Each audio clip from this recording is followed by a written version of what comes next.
Yeah, I think sharing my family story and what we struggled through and went through with my father, I think that it's really opened up our lives and helped a lot of people. And I think that it's something that's important to us now, and in our hometown especially, but also in BC.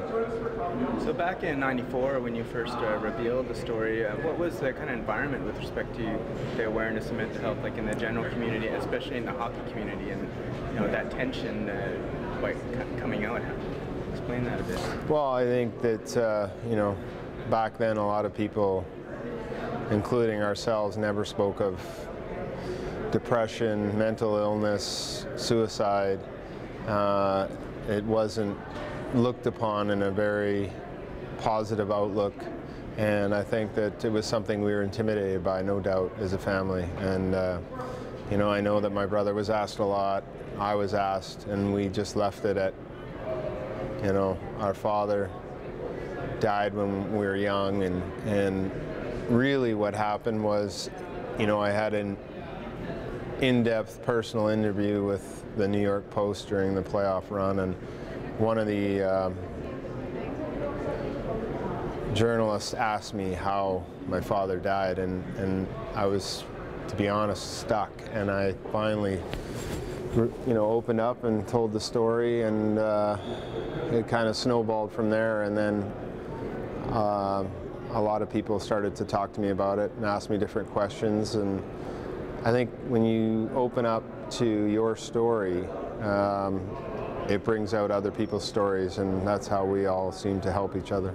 How about on the ice? Because it's a very kind of psychologically intimidating. There's always this kind of warrior mentality, and then kind of going from there and then back out into kind of the real world. Talk a bit about how to kind of survive in that world and then going into the real world. Yeah, it's something that has become more aware to me personally in the last 3 years, that life after hockey isn't easy, and your point of acting as a warrior and playing a game you love, but doing anything and everything you'll do to win at no cost in a game, in life, I think really doesn't prepare you for life after hockey or life after any sport. And I think that a lot of people have really suffered when their careers are over. I think we're seeing it more. This summer was a tough summer for hockey, and I think that we go through a lot of mental times that are very challenging. It's an emotional game.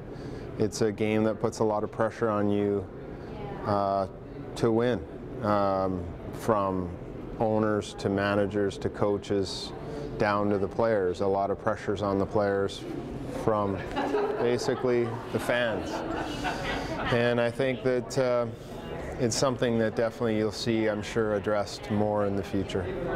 So what's the general thought, and I don't know if you are in touch with alumni in the hockey community after kind of this summer. What's the general feeling? Are people confused, or what do you think it's going to go from here? I think that you're going to see a lot more attention paid to mental health and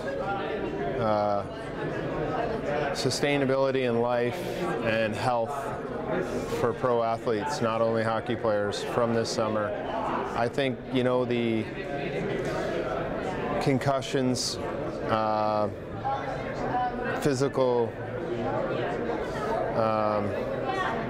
part of the game that could be contributing to some of the mental health issues, like I said in my speech, is that people are afraid of help, and people, when they're in trouble, will self-medicate, whether it's through alcohol, drugs, or whatever it is. and they'll feel good, but only for a short time. So if you could look a young hockey player that's probably, you know, they're in the dressing room and they're trying to be the warrior, they don't want to appear weak, but inside they got this burning, you know, secret or this thing that they can't deal with, what would you say to them? Well, I think you can see it in some kids' eyes. Some kids have the joy and happiness and fire, and some kids have the fire, but they also have the darkness. And I think that, you know, it's something that is parents and kids need to really be aware of.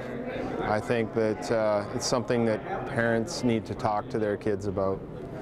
I think that hockey it's a fun game and it's a great sport to play, but it's not everything in life. And I think that's one thing that people need to realize, especially with young kids. They put so much pressure on themselves to make it 14 years old. The WHL draft into the juniors is something that a lot of kids put a lot of pressure on themselves to make. And when they don't, there's that crash level that happens. And I think that it's something that also needs to be addressed. There is too much pressure on young kids.